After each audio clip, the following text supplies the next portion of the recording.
For the past year or so, the dissenting right has undergone a bit of an identity crisis. For those paying attention, this is a very rich irony for a movement that has identity as its central axis. Debates range from optics, tactics, strategy, to leadership, and every other facet imaginable among self-styled experts. We know that we have a destination in mind, but we don't know exactly how to get there, nor who should steer the ship. We know that to arrive, we must be able to convincingly assert the very messages which we are still struggling to articulate and then deliver to a shrinking audience that does not want to be persuaded of such things anyway. Time is not on our side to figure this out, and the stakes could not be higher, considering failure means the extinction of our people. The vessel can still be righted, but it is going to require the same three countermeasures that take a ship out of list: changing its angle of incline, shifting the center of gravity, and redistributing the weight. Our primary failure is not recognizing what we truly are or what our task actually is.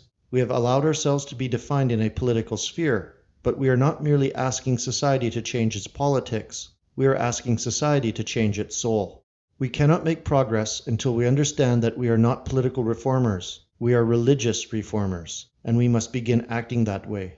In our current climate, we have no moral standing, and this, more than anything, relegates us to pariah status. People don't merely disagree with us, they see us as evil. And people don't debate evil, they crush it. There is no path forward that does not require this aspect to change before anything else can. To know the way out, we must know how and why we arrived at this point, so that we may correct the direction by first changing the angle of inclination from its current course. Angle of incline. By the mid-20th century, still reeling from the sheer volume of casualties from 2 consecutive continental wars, white nations began a process of restructuring their institutions and purging nationalistic tendencies among their native populations.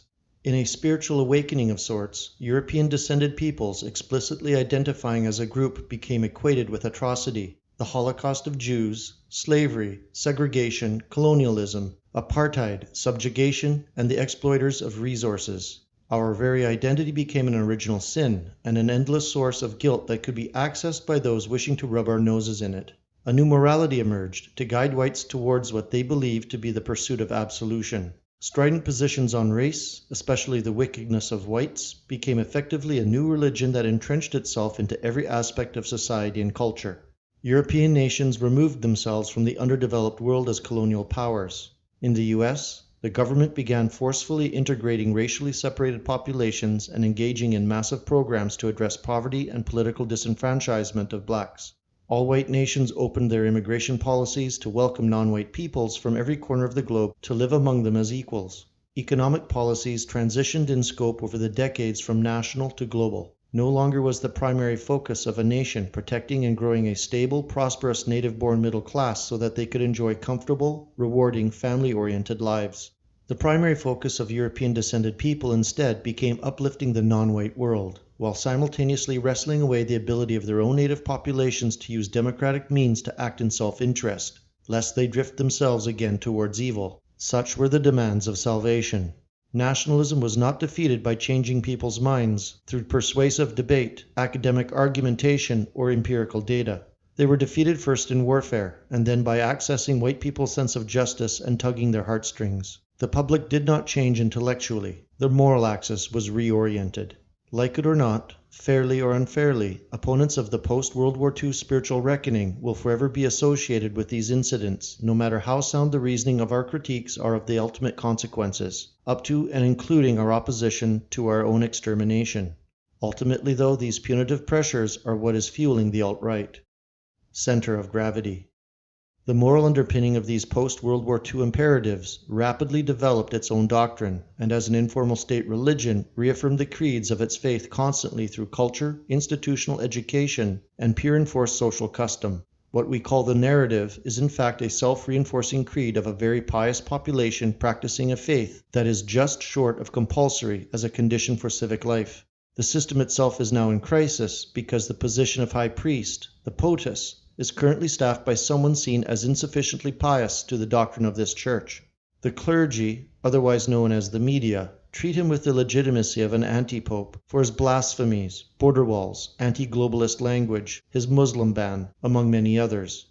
We must understand now that we are reformers taking on a theocracy that draws its power precisely because the public sees its aims as morally justified and its critics as morally bankrupt. We have to recognize that there are few things historically as dangerous as a population convinced of its own moral certitude, and we must interact with it accordingly. When a society has entered that state of mind, it is incapable of self-regulating behavior. As reformists, we must begin engaging the system as though it were the 15th century Catholic Church, with the full cognizance of the pain that it can visit upon someone it identifies as a heretic. It has access to all state power. It has the ability to excommunicate individuals through a wide variety of tactics. It has the ability to engage in rigged prosecutions and trial proceedings. It deploys its own version of inquisitors, combating heresy by presenting as journalists. The agenteurs of the system feel very justified in carrying out these judgments, and they have no effective check on their power to do so, because they operate with the blessing of the state. Antifa are the modern equivalent of the townsfolk massing for a witch burning. Antagonistic public spectacles in such an atmosphere are suicidal, especially when participants have decided it is amusing to dress the part. The interesting thing about a liberal theocratic state is that it is very powerful right up to the instant that it is not.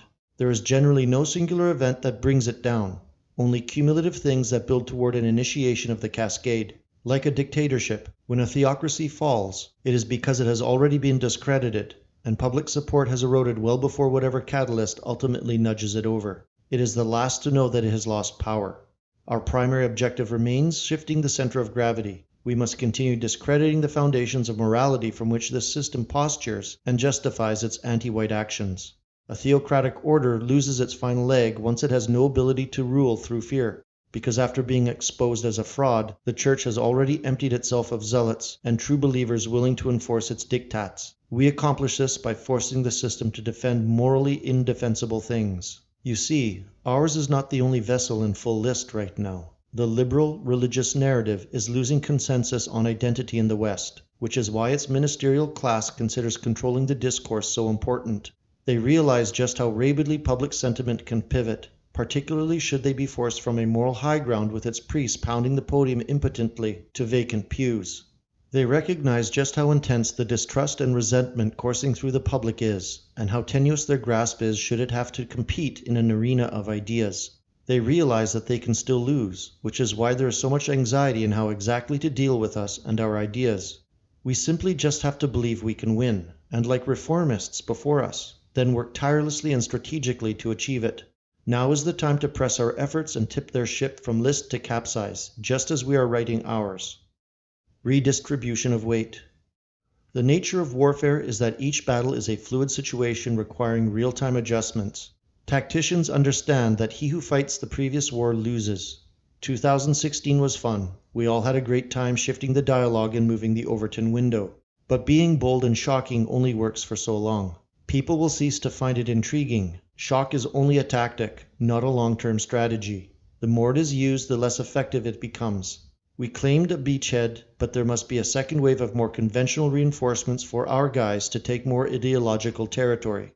The true strength of the culture of the white man, more than any other historical group, is that it has always streamed a constant, renewing supply of minds capable of first imagining, then ordering and expressing higher concepts and ideas. No other race has shown the willingness to challenge his own institutions and social structures with every generation, and then force those things to validate themselves as just. When those structures have failed to do so, the white man replaces them, whereas other groups never even ask those questions. This, more than anything, is what scares the shit out of the hostile liberal elite, and is ultimately behind the desire to rid the planet of us. We are the genetic stock that changes the world. Stasis, with them permanently on top, is a world rid of our disruptive tendencies. Ours is a movement that is naturally attractive to those who are bright and discontented. It is populated by those who recognize something is fundamentally wrong and they have the duty to change it. There are statesmen in the mold of George Washington, philosophers such as Aristotle, writers in the mold of Chaucer, Dickens, or Hugo, satirists in the mold of Aristophanes and Swift, and strategists such as Napoleon and Alexander. They are already in our ranks. We have the ability to unlock minds and put the oppressive, liberal religion of the 21st century in the rearview mirror. This happens when the listing ship is righted by altering its incline, its center of gravity, and its weight. If we all push together, directing the bow towards a new horizon, our upright vessel's destination will be the stars. and a new renaissance.